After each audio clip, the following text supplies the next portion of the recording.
সাধারণ pre passport করতে সময় লাগে 21 দিন, জরুরি প্রি পাসপোর্ট করতে সময় লাগে 7 দিন এবং অতীব জরুরি পাসপোর্ট করতে সময় লাগে 1 দিন। বন্ধুরা, আজকের এই ভিডিওতে আমি আপনাদেরকে ধারণা দেওয়ার চেষ্টা করব কোন পাসপোর্টের কত টাকা এবং আপনার যে অতীব জরুরি পাসপোর্ট সেটা করতে কত টাকা প্রয়োজন হবে এবং কি কি প্রসেসে আপনাকে এই পাসপোর্টটি করতে হবে। তো বন্ধুরা, প্রথমত এই পাসপোর্টটি করতে হলে আপনি অনলাইনে ফর্ম ফিল আপ করতে হবে বা আপনি অনলাইনে করতে পারবেন যদি আপনি চান। সেই ক্ষেত্রে আপনাকে একটি ফর্ম ফিল আপ করতে হবে অনলাইনে। তারপর আপনাকে ডকুমেন্ট সহকারে আপনার চোখের আইস এবং ফিঙ্গারপ্রিন্ট এবং আপনার যে আঙুলের ছাপ এগুলো দেওয়ার জন্য আপনাকে আবেদনপত্রগুলো একত্র করে অবশ্যই আপনাকে সশরীরে গিয়ে হাজির হতে হবে পাসপোর্ট অফিসে। অর্থাৎ আপনার যদি এমআরপি পাসপোর্ট থাকে, সেই এমআরপি পাসপোর্ট যেভাবে আপনি করেছিলেন সেইভাবেই কিন্তু আপনি এই পাসপোর্টটা করতে পারবেন। সেই একই নিয়মে একই সিস্টেমে ঢাকা পাসপোর্ট অফিস থেকে বা আঞ্চলিক অফিস থেকে আপনি এই পাসপোর্টটি করতে পারবেন। এখন চলে আসা যাক কোন পাসপোর্টে কত টাকা খরচ হবে।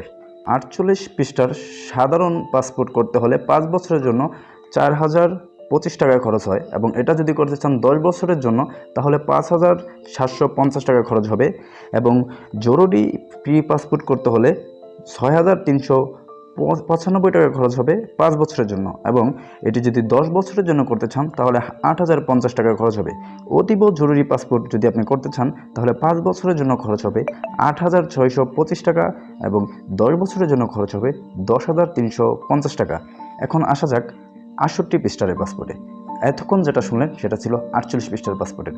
তো সাধারণ ফি 48 পৃষ্ঠার সাধারণ ফি 5 বছরের জন্য 6325 টাকা এবং 10 বছরের জন্য 8050 টাকা এবং জরুরি ফি 8625 টাকা 5 বছরের জন্য এবং 10 বছরের জন্য 10350 টাকা এবং অতীব জরুরি ফি যেটা একদিনের মাধ্যমে আপনি করতে পারবেন সেটা 12075 টাকা এবং 10 বছরের জন্য সেটা 13805 টাকা খরচ হবে বা 13800 সামথিং।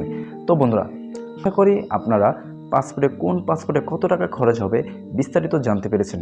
তো আমি যে পাসপোর্টের মূল্যটি দেখিয়েছি সেটা কিন্তু সরকারি নির্ধারিত ফি, সেটাতে কোনো ভুল নেই। আমি একদম ওয়েবসাইট থেকে তথ্যগুলো নিয়ে আপনাদের মাঝে তুলে ধরেছি। অবশ্যই আপনারা দালাল ছাড়া সব কিছু করতে চাইবেন, কারণ দালালের খপ্পরে পড়লে কিন্তু এর থেকে বেশি আপনাকে নিতে পারে, আপনার কাছ থেকে টাকা হাতিয়ে নিতে পারে। তো সেই ক্ষেত্রে আপনি যদি আগে থেকে পাসপোর্ট কত খরচ হয় সেটা জানেন তাহলে দালালের খপ্পরে পড়ার ক্ষেত্রেও আপনি বুঝতে পারবেন যে আপনার কাছ থেকে অতিরিক্ত টাকা নেওয়া হচ্ছে কি না। অবশ্যই আপনারা নিজে নিজে পাসপোর্ট করবেন। এই পাসপোর্ট করতে গেলে অবশ্যই আপনাকে আপনার যে বায়োমেট্রিক্স পদ্ধতিতে কিছু অতিরিক্ত তথ্য বা ডকুমেন্ট দিতে হবে। তো এই পাসপোর্ট অবশ্যই আপনি নিজে নিজে করতে পারবেন এবং এই পাসপোর্ট করতে গেলে কোনো দালাল ছাড়াই আপনি করতে পারবেন। তো আমরা সবসময় আপনাদেরকে বলে থাকবো যে আপনারা দালাল ছাড়া পাসপোর্ট করুন, আপনারা নিজে নিজে এই পাসপোর্ট করতে পারবেন। তো আপনারা দালালকে শুধু শুধু কেন টাকা দেবেন, তারা শুধু শুধু কেন টাকা হাতিয়ে নেবে।